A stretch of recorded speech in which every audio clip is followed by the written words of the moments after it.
Faleminderit, kryetar. Nderuar koleg, në fillim 3 gjëra lidhur me çfarë dëgjova këtu pak më parë. E para mbi të gjitha, aktiviteti call centerave apo Forexit në këtë vend nuk është aktivitet i ri, është aktivitet i hershëm.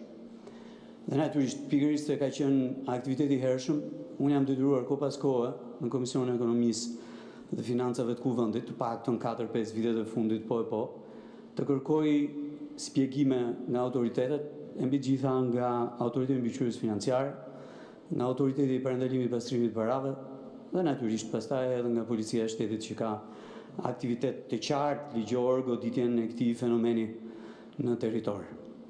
Herën e fundit që kam folur për të gjë, ka qenë jo më larg se 2 muaj më përpara, dhe natyrisht i kam kërkuar Komisionit të Ekonomisë që të zhvillojë një seancë përbashkët me të gjitha institucionet e tjera, përfshirë AMF-n, përfshirë Drejtorinë e Përgjithshme të Tatimeve, përfshirë Drejtorinë e Parandalimit të Pastrimit të Parave dhe përfshirë edhe Drejtorinë e Përgjithshme të Policisë së Shtetit, kryesisht sektorin e krimit kibernetik, në Kuvendin e Republikës së Shqipërisë për të hartuar një program të qartë goditjes së këtij fenomeni në territorin e Republikës së Shqipërisë. Pra, ky nuk është një aktivitet që nuk është në vëmendje, nuk ka qenë në vëmendje të autoriteteve shqiptare, por qoftë edhe të Kuvendit të Republikës së Shqipërisë. Në krahun tjetër, po unë mund ta them me plot gojë që ky nuk është një krim shtetëror, ky është një krim individual i personave të cilët merren me këtë aktivitet kriminal të mashtrimit dhe të përfitimit të parave të qytetarëve europian brenda territorit të Republikës së Shqipërisë, ashtu siç ishte i tillë aktivitet kriminal dhe një aktivitet tjetër që mbështetje fort tek mashtrimi elektronik e që u përhap nga Lesha deri poshtë në Divjak dhe që nuk kishte target qytetarët europian, po kishte target qytetarët e Republikës së Shqipërisë.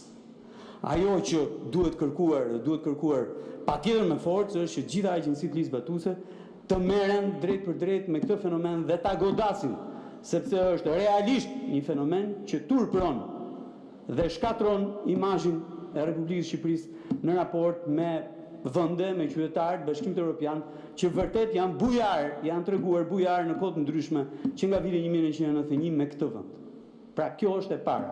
Pastaj, mënyra se si tregojnë këtu ngjarjet është edhe abuzive, është edhe histori e denjë edhe për Hollywoodin, i cili ka bërë filma me këtë fenomen edhe në Shtetet Bashkuara të Amerikës, po edhe më gjërë edhe në vende europiane. Unë nuk kam ndërmend të merrem me filma.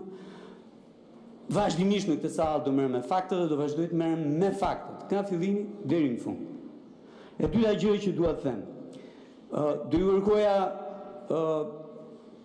të gjithëve që kur flisni për majorancën, me thënë drejtën, majoranca është një tërë, po është edhe individuale brenda saj. Dhe kur implikoni majorancën me filanin, me fistekun, duhet dini që majoranca mund mos di gjë fare për emrat që përmendojnë këtu. Dhe se ka detyrim që të di për emrat që përmendojnë këtu. Nëse ka marrëdhënie individuale midis njërit edhe tjetrit dhe ku di unë tjerë me radhë, është me shumë vlerë ajo për cilin foli dhe kolegja ime pak më përpara, kallëzim drejt për drejt për secilin prej tyre. Unë as e njoh fare këtë ndërtuesin, as e di se kush është ky ndërtuesi, as e kam takuar ndonjëherë në jetën time dhe me thënë drejtën kam pasur dëshirë shumë që t'i ri përballë kur zë trotuare, kur zë hapësira publike e kështu me radhë gjatë momenteve të ushtrimit të aktivitetit të biznesit. Kështu që do ishte shumë e vlerë që emrat dhe atje.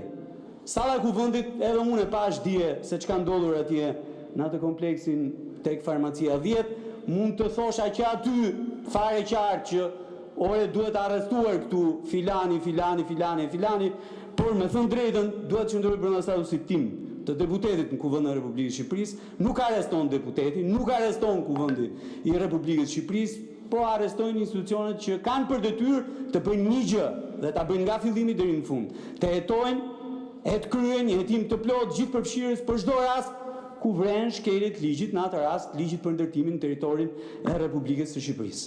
E fundi gjë që dua t'ju them është që është e thjeshtë të damkosësh një sektor të tërë.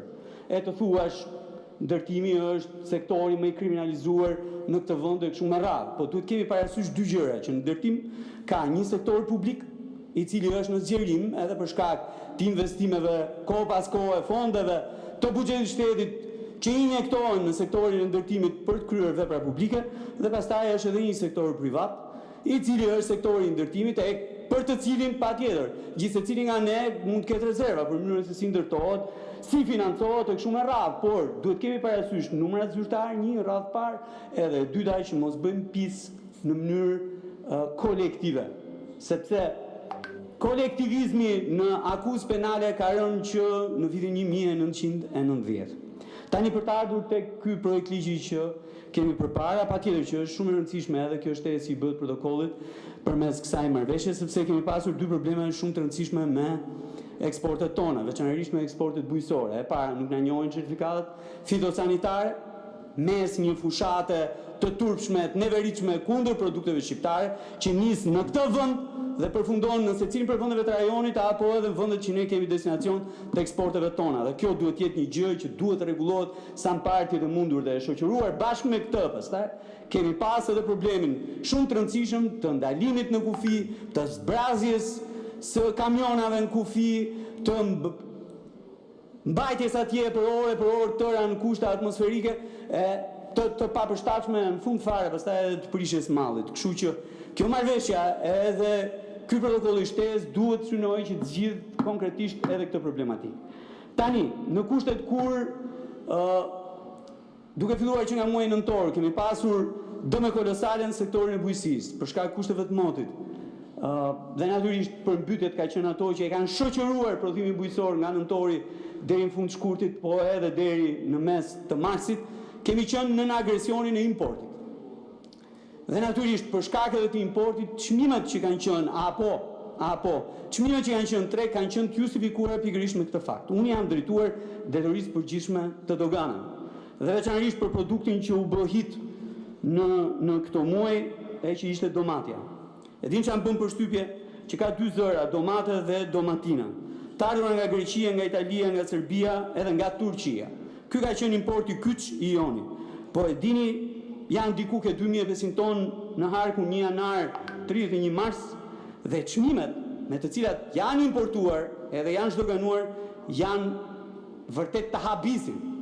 Sepse gjithë këtu kanë blerë domatën me 450 deri në 500 lek për kilogram. Ndërkohë që çmimet e importit janë nga Greqia 56 lek, nga Italia 59 lek, nga Serbia 274 lek, nga Turqia 64 lek. Pastaj vim tek produkti domatin.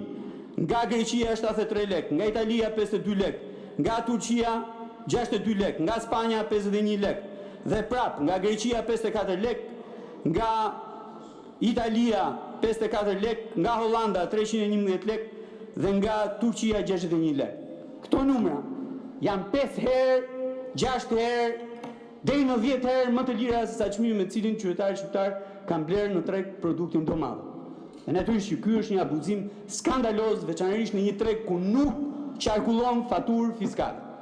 Dhe vetmja thirrje që kam tani, përveç faktit që duhet mbështetur shumë fort prodhimi bujqësor dhe duhet mbështetur tani, përndryshe në korrik gushte dhe shtator do të vazhdojmë të importojmë.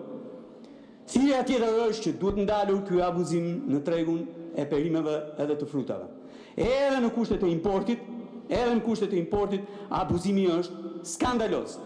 Dhe për fat keq pastaj prodhimi vendas i ndjek të gjithë faktorët me radhë, edhe se është më i pakët, edhe se ka kushtuar shumë për shkak të përmbytjeve, edhe për shkak se ka kushtuar shumë, edhe për shkak të ushqyesve apo mbrojtësve kimik. Dhe këto do ndalen për theksuar pikërisht abuzimin e dytë. Ju thash pak ditën parë në interpelancë që kisha me ministrin e bujqësisë në tregun e ushqyesve apo në tregun e mbrojtësve nga insektet që përdoret gjerësisht në prodhimin bujqësor, po ndodh një abuzim shumë i madh. Referuar urres, referuar dapit, referuar nitratit, po edhe ushqyesve, edhe mbrojtësve të tjerë që përdoren përdorim masiv atje. Dhe dua t'ju jap numrat. Sasia importuar për vitin 2025 në ure ka qenë 19.511 ton. Sasia importuar në janar shkurt ka qenë 5.815 ton. Sasia importuar në muajin mars, që me demek justifikohet për shkak të luftës, ka qenë vetëm 2.300 ton, 27.000 në total. E dini nga është importuar nga Greqia masivisht ure nga Greqia dhe në krahun tjetër edhe nga Egjipti. E njëjta gjë është për dapin, i importuar masivisht nga Tunizia dhe nga Greqia dhe e njëjta gjë. Ta përfundoj, lutem, po. Çmimet me të cilat janë importuar janë 40% më të lira se sa çmimi apo rritja e çmimit që u vret në treg fill pasi u hodhën bombat në Iran edhe u bllokua i rajoni i lindjes mesme. Pra, sot që flasim e kemi uren 68 dhe ka 68 lek dhe ka një rënje me gati 40 lek nga 2 javë të shkura, kemi dapin 98 lek dhe ka një rënje me diku 20-20 lek nga 2 javë të shkuara dhe nitratin 58 lek edhe ky ka një rënje me 20-25 lek nga 2 javë të shkuara. Por këto çmime janë shumë më të larta se sa çmimi me cilin është importuar nga vende që nuk janë fare në rajonin e Gjirit Persik, nuk janë bllokuara fare, po janë këtu në mesdhe para nesh. Duhet shumë fort monitorohet tregu dhe të vihet freja abuzimit. Faleminderit. Fjala për Zot.